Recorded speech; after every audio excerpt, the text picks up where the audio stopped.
My guest today is writer-director Carol Polakoff, and after working as a photojournalist in Jerusalem, Carol pursued graduate studies at the London International Film School. But her film career includes a multi-award winning documentary film, Cuba in the Shadow of Doubt, which won the Golden Hugo at the Chicago Film Festival. Her television work has been nominated for numerous Emmys and has received 2 Directors Guild Awards. Her documentary, In Our Lifetime, was honored by the Israeli government and the Palestinian Authority, and she was invited to act as a UN observer in the first Palestinian elections in 1996.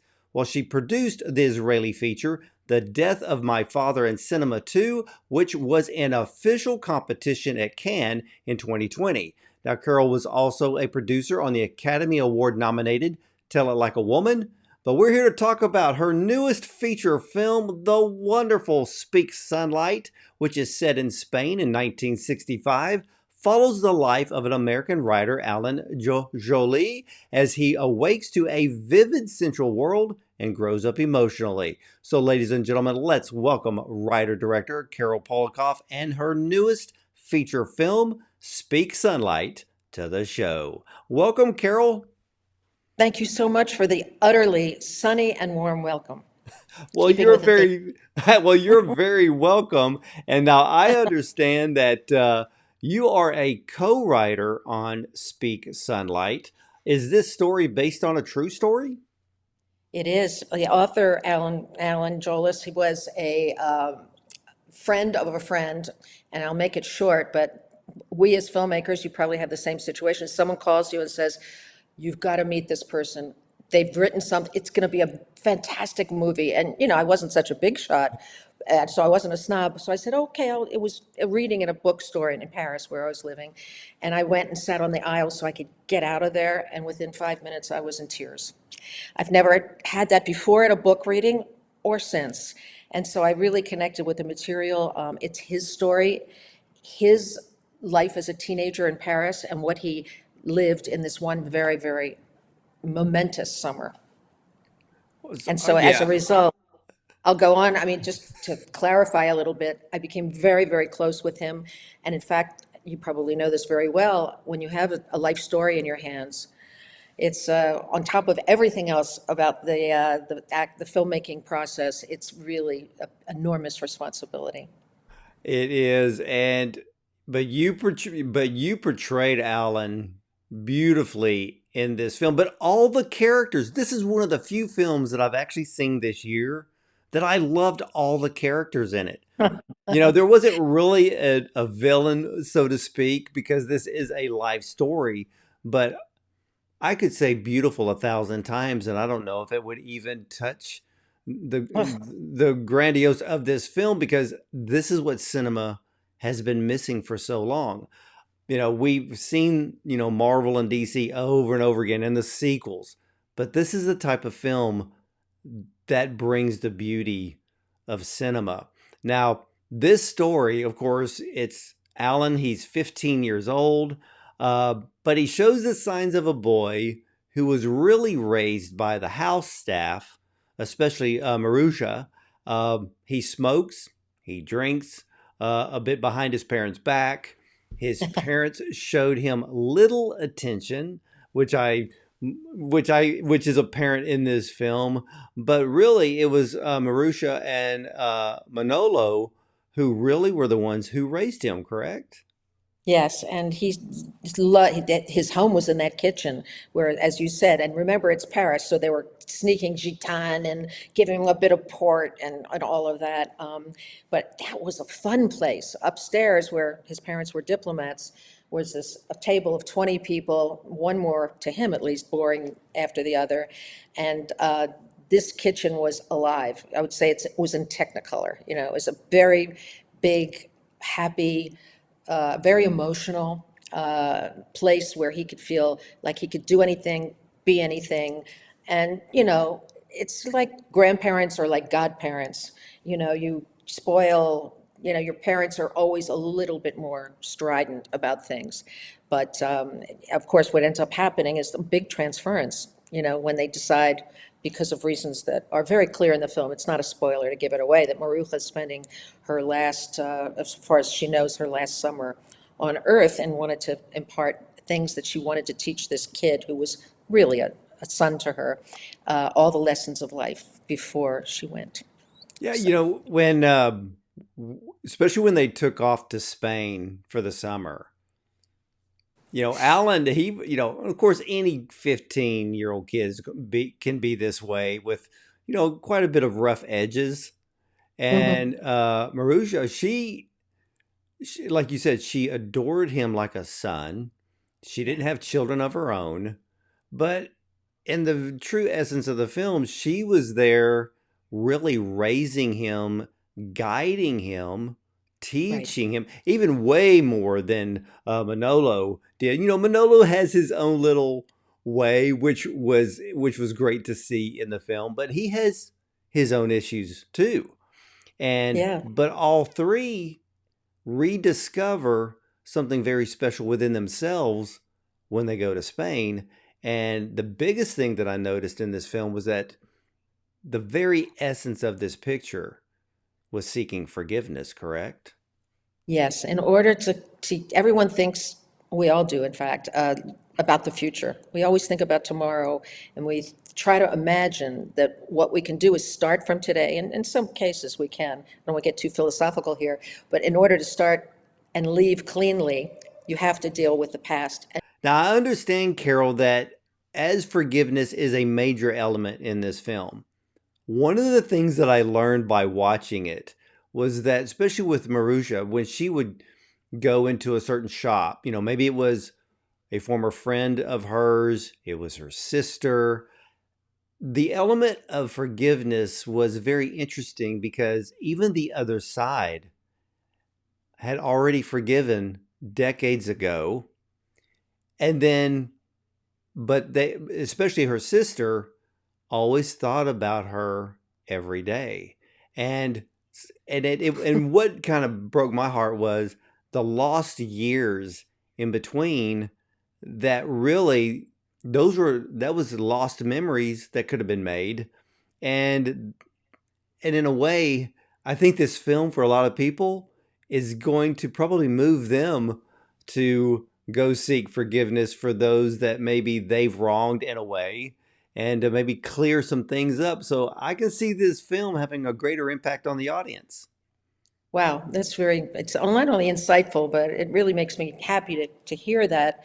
I will tell you that it opened in Spain in an enormous amount of theaters, Marvel size almost, because the two actors are quite well known and beloved.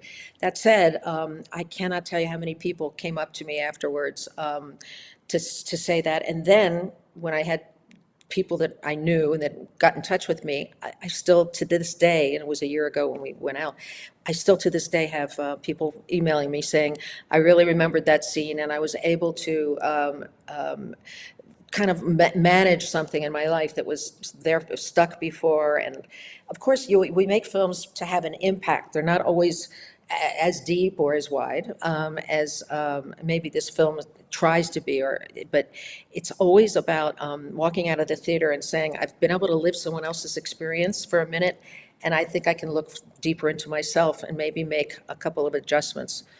Believe me, I speak from experience in the sense that, the film says a number of times that in order to go into the future, you have to reconcile the past. But it doesn't mean you have to live there. And as the priest in the movie says, forgiveness can happen in a second. And I would just, I think it's very true. We all are a sum of the stories that we tell each other, and mostly within us. And I think if we change the story just a little bit and become more supple, we can be a lot happier without having all these old, how do you say, old stories that are no longer relevant in our lives to move forward, to grow, to, get over yourself, or like Cher says in Moonstruck, snap out of it. I mean, there's a lot of that.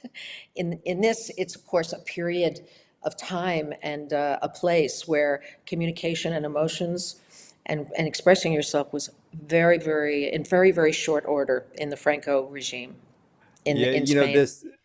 this film, and even though I look at film in a much different way than most people do, so I could look at this film and it may come across as being a very deep film, but to the audience, and the biggest thing that I noticed was that this is not a heavy emotional film.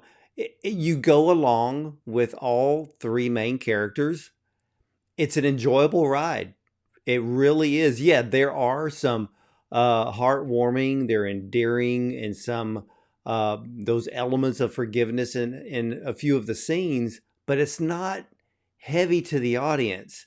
And this is why I think that this film will be greatly endearing to many audiences around the world because it's just something that we have missed. But there's a lesson to be learned in each of the characters. And and the thing that I loved, especially with Maruja, despite the mistakes that she had made in her life, and they come across as many, but They are. she really was pure in heart, and that's what made her character even that much more beautiful because you're looking at her like, okay, she's made these mistakes, but we still fall in love with her. Yeah, I mean, I think that, admitting and showing our faults is one of the greatest things that we can do, especially to ourselves, in order to be more human and have more contact with the people that we love. And most of us think we've got forever to do it, so we get kind of emotionally lazy. And in this case, she did have a motor running and at the time a clock ticking, and she ended up having to rush it a bit, but boy, she got a lot in that one summer. And I'm glad you said that it's light. I mean, it's drama light. I mean, there's so much humor, and Manolo is quite an odd and funny character, but I really tried to take from the book, I stole every good scene from the book, as you can imagine. I took from the book as much humor as I possibly could, and it was bloody funny. Some parts were funny, and some were a little rude, as you probably remember a certain scene at the dinner table. But it's all real, and it all really happened as well. And there's I don't know, You since we are found the going to end. balance, though, Carol. You found the balance between all the different emotions, the different scenes, the different characters. So the whole film completely flows. And and one of the things that I always look for in a film is, am I going to get it to a point where I'm going to be bored? This film has no slow part in it. It moves along with such grace and time that you're just involved with every scene. I mean, even with uh, was it Manolo's mother? And, Whoa. Yeah. she was a great character. She didn't say much, but you got the message. But Oh, yeah. even in that scene when she reached over and touched Marusha's The hand, I was hand. like, oh, okay, Yeah. yeah, we're good. Yeah. A hand is better than 1,000 words, well placed hand. But Yeah, that was a really important scene. this film too, it also taught us about living in the moment. Yeah. And Alan showed that quite a bit. He wasn't shy. If he saw another teenage girl, he wanted to go meet her, and so that was great to see. But also too, I mean, Manola, he was the same way. But all the characters were living in the moment. Of course, Marusha had a more important, pressing issue as to why, but I Yeah. just love the fact that she took Alan with her to Spain. And I mean, I can literally sit here and visualize the whole film in my head. I mean, I've noticed, I mean, you're making me blush even if, I don't know if the lighting is such that you can even see it, but, and everybody I love when getting compliments, but in your case, if you wouldn't mind, I'm going to turn the tables on you. You have really identified with this and and asked me the kind of questions and delved into the deepest part of it in a really, really quite wonderful way. It gives me an enormous, boost and pleasure to talk to you about it. Because Well, you one of really do the remember this. well, you're very, very welcome. And there's a scene in this film that I probably played back about three times because I wanted to get not only the point, I really Mm, wanted to get the message. And it was when Maruja and Alan were on the bus traveling to her sister's place. And they were right. talking about Manolo, and she said, "It doesn't matter how others see you, it only matters how you see yourself." And I sat there, I paused it, and I was Mhm. like, very profound and poignant words that really belong to each of the characters, not just Manolo, but it's actually kind of a message to all of us. Yeah, I'm hoping that some of those universal truths, I know I don't want it to sound too pretentious, do come through because, you know, it's true that Alanito is really kind of searching for the dissonance between he was a hero, but then why is he ashamed? And there are a number of those things that happen in the film that are at cross purposes, and he doesn't really understand. And she tries to do what we all find out later, sooner or later in life, which is that we have to know ourselves and not what they think of us. It's what we think of us that are ourselves that really drive us and make what make a meaningful life. It's hard Well, though. well, yeah. I mean, like with Alan in this film, he's going through gaining maturity, and Yeah.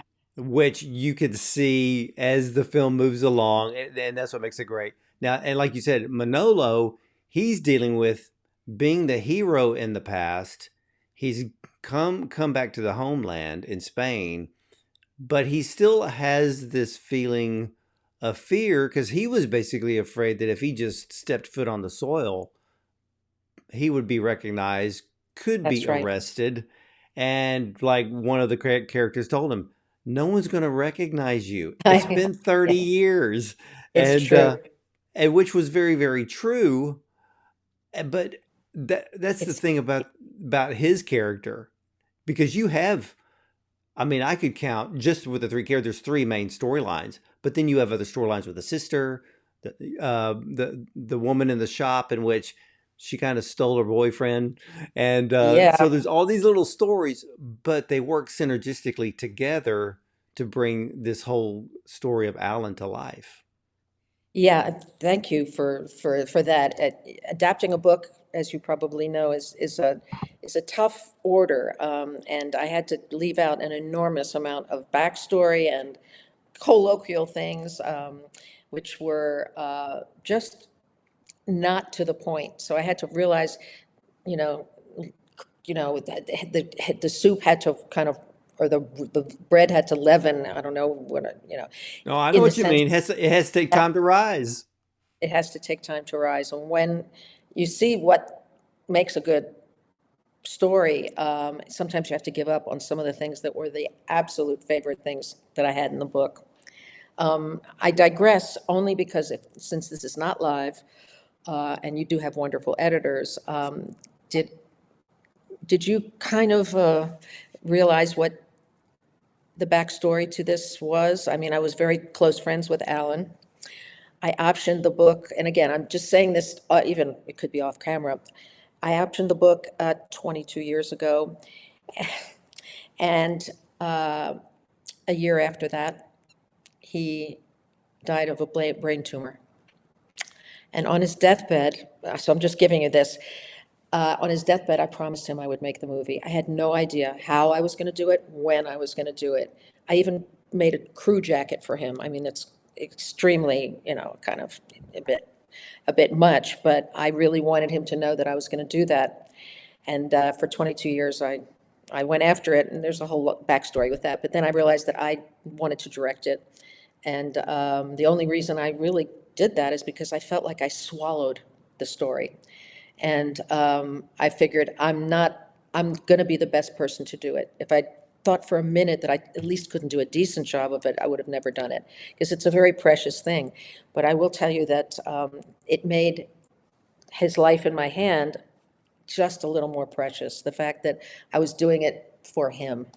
And as a result, it added yet another layer to the whole story, which is already an emotional one, which I'm hoping we all identify with. But yeah, he's wasn't around to see it. So No, but I'm glad that you took that time when he was a teenager, because that's a difficult age, and yeah, teenagers aren't mature, but we get to see that change because it's like what Marusha told Alan, I want to leave a piece of me in you. yeah, And when I heard that, I was like, does he realize how important that's going to be when she's gone? yeah. And so he'll remember that forever. But there's a line in the film, which I really loved, because it says, you realize that everything you do may be the last time you do it, so try to make Oh, yeah. memories in the present. And I believe, wasn't that when Alan and then the young girl were kind of sitting on the stone wall? Yes. And he's trying to comfort her. And she says that now that entire issue has been brought so much to the present that you almost overdo it in a way. So now when somebody's deathly ill, as they both shared that, because Alan also knew more or less what was going on with Maruja, you know, Ronaldo's daughter knew a little bit more at that point. It was a tad bit older, but it is true. And I believe me, I think about it all the time. I think about living in the moment. I mean, and how much that is such a big part of what people take away from the film, which is that we are making memories in real time. And I think I was talking to someone the other day about it. It was like, there's a certain thing that I remember that if I'd only known that that would be the thing I think about every day, it would have taken on so much more importance, or I would have maybe done it differently. I don't know what. But it's, we're all capable of enormous amounts of presence and understanding about what's going on in real time, but we slip.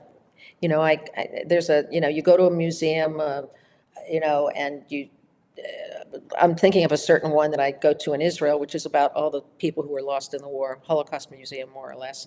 And for 5 days after that, you go, I am so lucky. I will never complain again about anything for the rest of my life, because now I realize how lucky I am.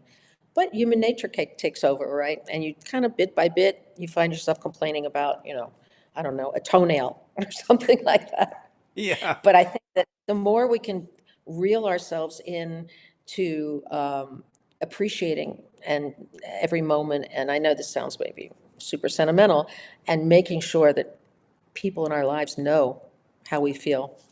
And even the difficult ones, the ones that we didn't want to talk to, it's ultimately doing a favor to yourself. And so that's what Maruja comes to by the end of the movie. And she's done her work. So she's ready to go, and she does. Had to get married though. Yeah. Yeah. She just like slipped it in under the line. But for her character, the greatest beauty of all is that she was flawed. And Yes. to have a character that's not perfect, didn't do Or- things correctly, everything is a choice in life, but she made the choices. She lived with the consequences. She lost 30 years of Mm, friendships with not only just regular friends, but with family, which probably could have been cleared up within maybe 5 years instead of losing 30. But for sure. this film, as wonderful it is to watch, because I want to watch it again because I fell in Oh, love with this film.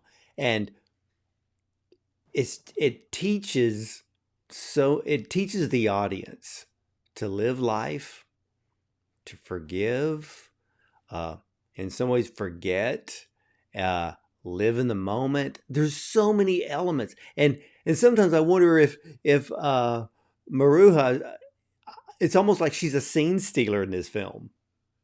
a bit. It's a coming of age story, but as I say in some of the things that I've written about it, coming of age can happen at any time. It's, and believe me, I feel like I'm doing it over and over again myself. But it was really a very interesting moment. Of course, I wrote the script with the idea of it being Alan who wrote the book, and so it's his story, and it's his summer, and it's through his eyes, because a lot of Spanish people said, what are you doing directing a film in Spanish? I mean, come on. And I said, well, I feel like I have authority. I knew Alan and whatever, but I said, it's my eyes, I'm an American, I'm coming to Spain, and my eyes are wide open too. But all that to say that the notion of the the end of the story and her ability to forgive herself so that she can forgive others is, I mean, beyond the pale. And that's really where I learned so much about myself too. But there we were on the set on the first couple of days, and the DP came over and he said, do you see what's happening? And I said, and I knew where he was going. I said, I do. And the producer came over and she was like, you, it's her film. It's like, I know. I mean, what can I do? First of all, she is such a fantastic actress, Carmen Machi, and she so embodied the role that it really is her film. And it's about his summer, but it is her film. Let's put it that way. Yeah, but in the end, Alan does leave with a piece of her that That's, will always be there for a lifetime. But yep. I do have to ask about casting. How did you cast this film, and what was the Well, process like? Because the cast is stellar. yeah, I had, of course, a great casting director. I didn't know all the Spanish actors as well as I do now, obviously. And so, my producer and the casting director were stellar. I mean, it's always like that. I will tell you that casting Alanito, I saw 600 boys, at least. I mean, I could have been 590 or 6'10", but it was around that. And literally, I really felt strongly that I wanted him to speak English without the accent. And, I mean, there are not that many perfectly bilingual. He is as Spanish as they come, but he went to school in Israel, of all places, to an American school. So his English is flawless. But I was still looking at a bunch of Spanish kids who spoke English, but I would have had to have done ADR and dubbed them. All that to say was that he was, of course, the linchpin, and it was the hardest thing to cast.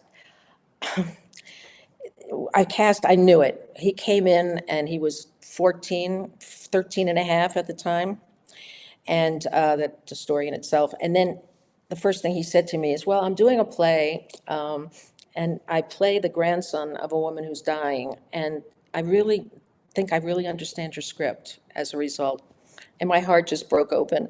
And what I was going to say is, at that age, Carmen then we had to wait a year because of a COVID situation and another film she had that all of a sudden got greenlit. So he's about 2 years older than the boy I cast. So we just had to roll with it. He was really meant to be a little bit more on the verge, as opposed to already having, the more of the adolescence markings, as it were. But the casting was pretty, I would say, simple. There's so many wonderful, especially stage actors, who the mother and the sister Ronalda, they're all massive stage actors here.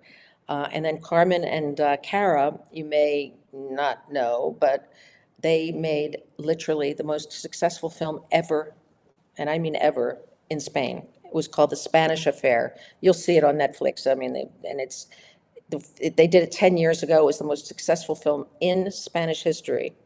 I mean, I know it's a big thing to say. And this was their reunion. They hadn't worked together in 10 years, so it was a big deal that they were cast together, because they hadn't worked together in 10 years. So there was a lot of synergy, kismet, because we wanted Kara and we wanted her. I got her first because we had to have, you know, a long lunch, a couple bottles of wine, and really decide whether we really were making the same film or wanted to make the same film. And my Spanish was not up to snuff, and her English also. So we really had a meeting of souls, I would say. I know it sounds all, very dreamy, but it really was one wonderful thing after the other. And then she called Cara And then I got, the DP that's done, and the editor that's done all the Almodovar films to come and make this film, which they felt was such a joy and such a departure from what they're used to doing. So it was normally hard the way all films are. I don't want to make it like it was my life was breaking out in a musical, but it really did have this blessed feel to it. And maybe, if we believe in all of that, that a couple of people were looking down, helping us out, I would probably vote for that interpretation. Wow, that's an incredible story to have the two actors come together 10 years later after, like you said, the biggest film in Spain. And so that must have really ignited the Spanish audience to know It that they were reuniting and in your film of all things. Yeah, listen, we got a lot of press. You can imagine the amount of ink we got, and they were on all the talk shows, and it was all fun and that. But I know it sounds like from an American or Anglo point of view, not a lot, but 120 theaters. We opened in 120 theaters. That is more or less like 1,500 screens in the States, so 15 to 1,800 by comparison. And we did a massive business, so it was really great. I mean, and I went to a number of these things, and I will tell you the overriding thing that happened when the audience came out was talking about their relatives in Franco. It really brought up a lot of things, and some not very positive. There were some that just couldn't take it, or some that thought I was being much too understanding or much too critical of the Franco era. I thought that was interesting. Hmm. And to the extent you want to talk about minutia of scenes, I don't know how much time we have or how much, You don't take your time. well, we were shooting, because you know the film so well, we were shooting the scene where they're in the hotel taking that wild vacation, and they're in bed and they're going to have breakfast and delivered, and it's such a big deal and all of that. And the woman who comes in and says, what would you like? And she said, well, and she takes the menu and she goes, how is this? And the girl clearly is illiterate. She doesn't read. And she said, well, no, I started, working when I was 10 years old. And this was absolutely par for the course in Spain at that time. And we shot the scene, and then a couple people came over and said, that may be coming down a little hard. We may not want to. I was like, for me, that wasn't hard at all. It was, first of all, true. Doesn't mean that everything that's true you put on the screen, but I thought that was kind of light compared to really what was going on at the time. It They were like, was. "Well, I mean, so many people didn't have an education. They had to work. The poverty was enormous during that time, especially in a town like Pamplona. And so, anyway, so there were a lot of discussions on the set about that. And look, most film people, I know it's a generalization, tend to be more liberal than maybe other professions. And my crew was, I mean, I could probably say down to the last one, I didn't have like a fascist among them, God knows. But they just, like Americans took years and years to deal with Vietnam, they're still dealing with this. And I was really, really interesting on so many levels to play in that. It wasn't a movie about that, but of course, the time and the place that you're in informs so many things about the characters, what they say, what they see, what they've lived. And in this case, Manolo and Maruja were both products of that time that was so not only rigid, but he was a rebel and hunted. So that's really why he went to Paris and stayed so long. Yeah, and you have to have those little elements of the backstory, especially with the time Yep. period. And so it Yeah. works. I mean, when the housekeeper or the maid in the hotel room, I didn't think Oh, nothing of it. I mean, I'm like, okay, she's been working there since she was 10 years old. That would be common in other foreign countries. that's So I didn't think anything about it. But one of the biggest things that I noticed in this film is that you filmed in 6 different locations in Spain, and I thought every shot was beautiful. I mean, well, listen. it must have been fun to be scouting out location. It was. I have to say, that what a joy. And we kind of had to double one place for the other. There were fires and in Navarro where we were shooting, and we had to build the set of Ronaldo's house. I mean, it was a shell, and of course, the people who had let this house go for the last 100 years, they were thrilled that they got a nice little, bump from us using the location. But yeah, we were all over the place, and I think we made the most of the scenery. And again, I can't say enough about Jose Luis, the cinematographer, who is a master. I mean, he's a legend, actually. And the fact that he would come to do a little film, and an auteur film, I mean, having done, literally worked with every great director in Spain and elsewhere for that matter. He's shot movies all over the world, but I'm really glad that he related to the story and really came with his best shot, so to speak. And he came in with his A game, and really, it was hard too. It was 110 degrees. There were fires everywhere. There was COVID still. I mean, it was a tough shoot, but we made it. Yeah, This we is the got to. type of film that when people watch it based on the landscape, it either makes half the audience want to go to Spain Yeah, I and know. They see all it want to know. firsthand, but then the other half wants to go back to where their families originated from and scout out the land, go through it. Yeah. Maybe they'll meet a long distance relative they didn't know they had. So this is the type of film that really ignites travel in people. So I love Uh-huh. that aspect of it. But there was also something that I noticed, and I always be mindful when I'm watching a film. I noticed that the color difference between life in Paris and their trip back home to Spain, the love and the forgiveness of family and friends brought more color to their own life. Was that intentional?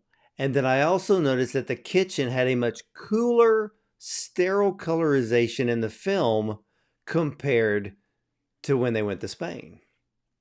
You are good. I don't mean to over flatter you, but that's exactly what we intended. In fact, I Jose Luis and I discussed it, and it was like, we sat with the colorist, of course, at the lab, and it was like, we shot it absolutely to be colder, rainy, and dark, and for their spirits, as soon as that train stops and he goes running out to the fields, the sunflower fields, that's when the color starts kicking in. The saturation gets more and more and more, and that was absolutely, really intentional, but also maybe, I mean, we actually pulled back on it. I was much more, there was a more bluish, grayish kind of patina that we had, and a couple of people saw it, and the smartest people in the world, I find, are the ones who listen to others and then take it or leave it. And if they have a good idea, you take it. So I think the Greek chorus was like, it feels a little bit too dark. It feels like you're really trying to do something, or continue it longer. I said, no. As soon as that train stops, we're in Spain, and boom, look at the Spanish sun. Something happens to them, certainly to her, the moment they cross the border. So yeah, absolutely intentional, really good. And the kitchen it was, first of all, it was one of those beautiful kind of 1960s blue, pale blue, eggshell, whatever. And it was really hard to not pump it up because it was so beautiful a color, but we dampened it down a little bit. We graded up a little bit. But you're Yeah. absolutely right. Nice, nice observation. Well, I also noticed too, and here's the funny thing is the colorization also plays into the storyline because Yeah. when Maruja and Alan were at that fancy hotel and they were sitting outside in the sun, Uh-huh.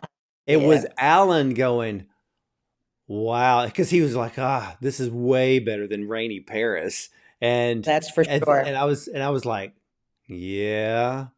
It's just that one line. It's like it wasn't, and I looked at it more beyond just him enjoying the sunshine. There was new life. There was maturity being birthed out of him because right then and there seemed to start being this change where he's leaving a little bit of the adolescence behind and he's starting to grow up because he's starting to see Maruja and being really more heavily of a mother figure. So Yeah. It's not just the colorization, but it's also just even a line in the film just worked along with it. Well, there you go again. I don't know, somebody once said, you're amazing because that one line is very, very key. And of course, in my direction to Alan, Mateo, I said, when you say, that's a Spanish son, what he's doing is signaling to her, miming something that she said on that train, but showing her that he got it. He got the picture, he got the message, he got the telegram. He knows it. Now he said, I'm embracing Spain, which meant he was embracing her. And then the scene plays out in a jocular, kind of a comedic way about the Beatles and et cetera. But that was the one thing that was extremely important for me to tell him as a director, to say, it's much more than a line about what you see. It's a line about what you feel. So, yeah, Yeah, and absolutely. it worked. When I saw that scene, I replayed it again, and I was just like, how many people are going to notice that? And You. How many and people are like you? You're both I mean, I don't know, yeah, again, this is maybe off the subject, but have you written and made films yourself, I assume? no, I'm actually being an EP on my first short next year. Well, your insight and your grasp and your love of cinema is, and the interviews that you do, which I've looked at, also tell that, but it's just, it's a wonderful thing that you speak absolutely cinema language. It's really a pleasure, an enormous Well, pleasure. I appreciate the compliment, and You know it's but true. You know it. You talk to people and they respond to your insights, which are, I've done a lot of interviews, mind you. Not to sound grand, but there are interviews and then there are interviews. Anyway, you know what I mean. I know exactly what you mean. But I mean, I even have a difficult time just sitting down and just watching a movie for enjoyment because all of a sudden the other side of me kicks in and I'm like, oh, Yeah, I yeah. know why they did that. Or I wonder if anybody else will notice that. And my wife tells me to be quiet now when Oh, watching a movie because no. she's like, She's like, come I don't on, want to let me hear just the watch. breakdown. Oh, yeah, she must be, yeah. She's like, come on, we're supposed to just enjoy it, not talk about it the whole time. That's That's, exactly right. So, but that's what makes film great. But see, that's the thing about directors. Most, I look at it this way.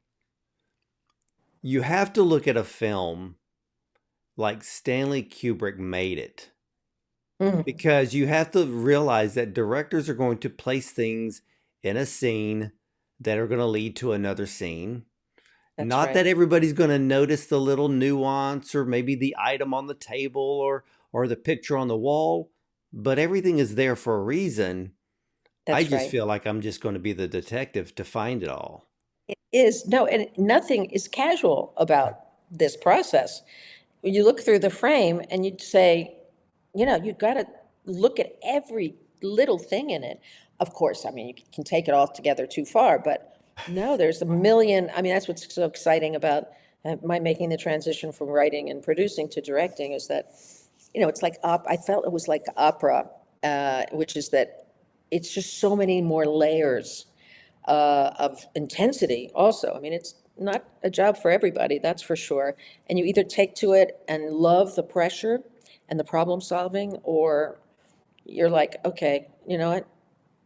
And I respect so much great directors, and I do too, by the way. I'm just a neophyte at this point. But it's like, I so respect them under the circumstances that I know makes a film. I mean, I was an assistant director for years, so I've been on a lot of sets and watched a lot of people work. So, but you don't know what it's going to be like until you literally stand there and you have 40, 20 sets of eyes looking at you, all with a question that you have to answer. Whether you're right or not, you have to answer it with great authority in 20 seconds. Boom. So it's like, I've talked to film students and done film festivals and stuff, and the question is, I mean, what do you think it really takes to be a great director? And I said, I'm just going to boil it down. If you can't answer 40 questions in 1 minute or 2 minutes, You can't do it. You just, I mean, and the other thing I was going to say, great artistic insight and sensitivity and a great eye, and yes, all of those things, but you've just got to be, have your hand on the tiller and make sure it's really strong. And that's, tough when you've got 30 things happening at the same time. Well, it's like Coppola said, the morning you walk on set, just act like you know what you're doing. That's so great. That's half the battle. Walk in and be the person that they want to see. Also, no matter how much stress it causes you and how much you've got to like get up to Well, kind of it get comes down to this. Every director is a visionary when they walk on set. Nobody yeah, knows what's going to go on except the director. Now, of course, you always, hopefully you choose the best DP in the business for your film because that's your right hand person right there. But yeah, that's you're a right. visionary. And, even the Uh, thing that you said about you're sitting down trying to figure out the color palette because the color palette, I mean, oh, I can watch film and go, nobody cared about the color because you can tell it's just the you story. It's to can. pump it on a streaming platform. Let's get this out, feed the audience. But no, real cinema like your film Speak Sunlight, this is magic because the one of the thing that I kept falling in love with on the coloring, and I know most people would not even care, but for me, you're shooting this as it's 1965. There you The go. the Yeah. coloring reminds me of, do you remember when you had the old Polaroids and it would shoot the film out the end, or you had a little Kodak Instamatic and then you had the film, you had to take it to the drugstore, get it developed, and you'd bring it Oh, back. And of course, if your film was in color, it had that tone, and your film has that tone as if you're watching a moving photograph. wow. We talked a long time about all this. There's so many different ways to play period and historical films or whatever. And what we wanted it to be warm. The cutting is maybe more modern, but in terms of the framing, I mean, we moved the camera, but and again, he can do anything. This DP is extraordinary. And I had some, I always wanted to move, but I didn't want to cut. We moved with track, and it's a lot more laborious, as you know, and harder to do. But I wanted to move the camera as opposed to, well, we all know most directors don't like to say the word zoom, and it's a dirty word these days. But instead of doing that, all prime lenses and setups that moved with the characters. And I will tell you another thing, which I'm sure you even noticed, but if you do watch it again, and I would love for you to see it on a, I don't know when you saw it on a big screen, is that Jose Luis had tried this with Parallel Mothers, the thing he did with Almodovar. And he said what he wanted to do was entirely deep focus. I said, what? He said, every single thing is in focus. I said, and as a result, you are in a much more realistic, modern setting than soft focus in the background. I did one soft focus shot, and I will admit to you, it was a day when he was not able to be on set. No, really, I did it with his operator, and the operator said to me, I mean, Jose, I said, no, but it's the scene where the train conductor at the end, and we do this camera movement, and everything's a bit out of focus when he's announcing the, whoever wants to go run for the sunflowers, boom, boom, and it's a little out of focus, but literally, there's not one, because he pitched it to me, but I was like, okay. I mean, Citizen Kane, I mean, I don't want to go into, big film history, but it's the deep focus, Greg Toland did this, but Jose Luis said, most often, people really don't care what's in the background. And here, we wanted it to be a story that had depth. And so, as a result, depth of field. And it worked. And Yeah, and and yeah, every scene has clarity in the which the word clarity plays very well for the basis of this film. So Again, it's the hopefully. little things that matter in the areas of storytelling. It's kind of like when if I see a short film with no dialogue, I Mm. love it because because then it's the camera, it's the actor's facial expressions, there's movement, it could be coloring. Everything moves along to tell a story. You don't always have to overload it with dialogue. And in a way, this film has great dialogue in certain scenes, and then there are scenes where dialogue wasn't really needed. It was just like the touch of the hand, so to speak. So it works. Now, because you had released this film nationwide in Spain, where can everyone see Speak Sunlight now? Interesting, Ward. Here, I'm right in the midst of kind of talking to distributors, um, the streamers. Although I'd like to get it on a screen or two in certainly Latin and South America. So it's not streaming quite yet, but it will be when we make that deal. Let's put it that way. But in order to do that, I really want to play a few festivals. I don't have anything to announce, but there will be a few in the early and mid part of the year that will play, and that hopefully will generate the kind of distribution discussions that will then lead to it being able to be accessed on a platform, which is what, let's face it, the way the bigger audience will be able to see it, which I would love. Well, this is the type of film because of the dialogue being part Spanish, part English. I think it would still play very well in America. I know distributors have their own ideas about things, but Yeah, sometimes they don't have an eye for film or an it's eye for storyline. They're just looking at the topic like, yeah, this is this is the trend right now. Let's go with that. it's But we got to it's a go foreign beyond the film. trend. Yeah, Yeah. So, and but it's a foreign, but sorry, yeah. there was a bit of delay. Maybe my computer's getting tired of such a deep, good conversation. And people are very good about subtitles and so forth these days, but also, let's not forget, there's so many Latin speakers, so many Spanish speakers who are in the States, and not to mention all of South and Latin America. So we have quite a big worldwide audience to get to. So I think it will play very well, obviously, in those places.